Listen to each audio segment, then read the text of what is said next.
Il y a deux façons de mourir. La première, tout le monde la connaît. Le cœur s'arrête, le souffle disparaît, le corps lâche. La deuxième, personne n'en parle. Parce qu'elle est invisible, parce qu'elle est silencieuse, parce qu'elle ressemble à une vie normale. Tu te lèves, tu travailles, tu manges, tu scrolles, tu dors, et tu recommences.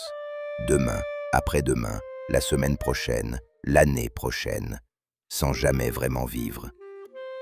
Sénèque l'a écrit dans l'une des phrases les plus terrifiantes de toute l'histoire de la philosophie. Alors que l'on attend de vivre, la vie passe. Pas de maladie, pas d'accident, pas de catastrophe. Juste le temps qui passe. Et toi qui attends, tu perds ta vie sans même mourir. Et le pire, c'est que tu le sais déjà. Tu le sens ce soir, en ce moment même.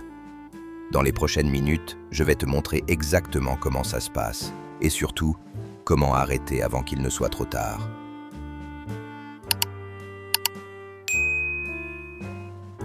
Sénèque avait un mot pour ces gens qui respirent mais ne vivent pas. Ce sont des cadavres qui marchent. Ils dépensent leur vie à organiser leur vie. Des cadavres qui marchent. Laisse ce mot résonner. Est-ce que ça te parle? Tu te lèves le matin, mais tu n'es pas vraiment là. Tu parles aux gens, mais tu n'es pas vraiment présent. Tu passes des heures sur ton téléphone en consommant la vie des autres, pendant que la tienne s'écoule. Tu attends. Tu attends d'avoir plus d'argent pour vivre. Tu attends d'être en couple pour être heureux. Tu attends les vacances pour souffler. Tu attends la retraite pour enfin faire ce que tu aimes. Et tu attends, et tu attends, et tu attends. Mais il y a quelque chose que personne ne te dit. Pendant que tu attends, tu n'es pas en pause. Tu n'es pas en train de te préparer. Tu es en train de mourir lentement. Chaque jour qui passe sans que tu aies vraiment vécu, c'est un jour que tu ne récupéreras jamais. Mortel, vous vivez comme si vous deviez toujours vivre. Votre fragilité ne vous vient jamais à l'esprit. Ta fragilité, ton caractère éphémère, le fait que tout ça, un jour, s'arrêtera. Et ce jour-là, ce ne sera pas la mort qui sera douloureuse. Ce sera le souvenir de tout ce que tu n'as pas vécu. Voilà les 4 façons dont tu perds ta vie, sans t'en rendre compte, chaque jour. Façon numéro 1. Tu vis la vie de quelqu'un d'autre. Tu as choisi ta carrière pour tes parents. Tu as choisi ta ville pour ton partenaire. Tu t'habilles pour les autres. Tu postes pour les autres. Tu travailles pour un salaire qui finance une vie qui n'est pas vraiment la tienne. Épictète disait « Cherche en toi-même, pas dans les yeux des autres. La vie que les autres veulent pour toi, c'est leur vie, pas la tienne. » Façon numéro 2. Tu passes ta vie dans ta tête. Tu ressasses le passé. Tu t'inquiètes de l'avenir. Tu planifies. Tu calcules. Tu anticipes. Et le présent, le seul moment où tu vis vraiment, tu le rates. Marc Aurèle disait « Confine-toi au présent. L'avenir et le passé ne t'appartiennent pas. Seul ce moment t'appartient. » Façon numéro 3.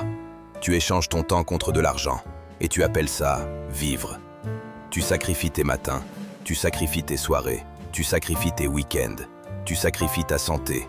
Tu sacrifies tes relations pour acheter des choses. Des choses que tu n'as pas le temps d'utiliser, parce que tu travailles trop pour les utiliser. On perd sa vie à la gagner. Les hommes affairés ne vivent jamais au présent. Ils sont dans l'attente perpétuelle d'une vie qui en vaudrait la peine. Façon numéro 4. Tu consommes au lieu de créer. Des heures par jour, tu regardes la vie des autres, leurs voyages, leurs succès, leur corps, leurs relations. Pendant ce temps, ta vie attend. Ton projet attend. Ta santé attend. Tes relations réelles attendent. L'homme qui regarde constamment vers l'extérieur ne peut pas voir ce qui se passe à l'intérieur. Et c'est à l'intérieur que se trouve sa vraie vie. Sénèque avait une solution. L'essentiel n'est pas une longue vie, c'est une bonne vie. Et parfois, bien vivre consiste à ne pas vivre longtemps. Une bonne vie, pas une vie longue, pas une vie confortable, pas une vie approuvée par tout le monde. Une vie bonne, une vie vraie, une vie choisie. Voilà les 3 questions que les stoïciens posaient chaque soir. Première question, ai-je vraiment vécu aujourd'hui? Pas survécu, pas traversé, pas subi, vraiment vécu. Deuxième question, ai-je agi en accord avec qui je veux vraiment être? Pas en accord avec les attentes des autres, en accord avec ce qui compte pour toi. Troisième question. Si aujourd'hui était mon dernier jour, est-ce que j'aurais vécu? Pas si tu aurais tout accompli, pas si tu aurais été parfait, si tu aurais vécu, vraiment, pleinement, honnêtement. Parce que c'est ça, la vraie mort. Ce n'est pas le cœur qui s'arrête, c'est une vie passée sans avoir vraiment vécu. Il y a une image que je veux que tu gardes. Imagine deux hommes. Le premier, il a 80 ans. Il est allongé dans son lit. Et il sourit. Pas parce qu'il a tout réussi, pas parce qu'il est riche, pas parce qu'il n'a jamais souffert. Il sourit parce qu'il a vécu. Vraiment vécu. À sa façon, sans attendre la permission. Le deuxième, il a 80 ans aussi. Il est allongé dans son lit. Et il pleure.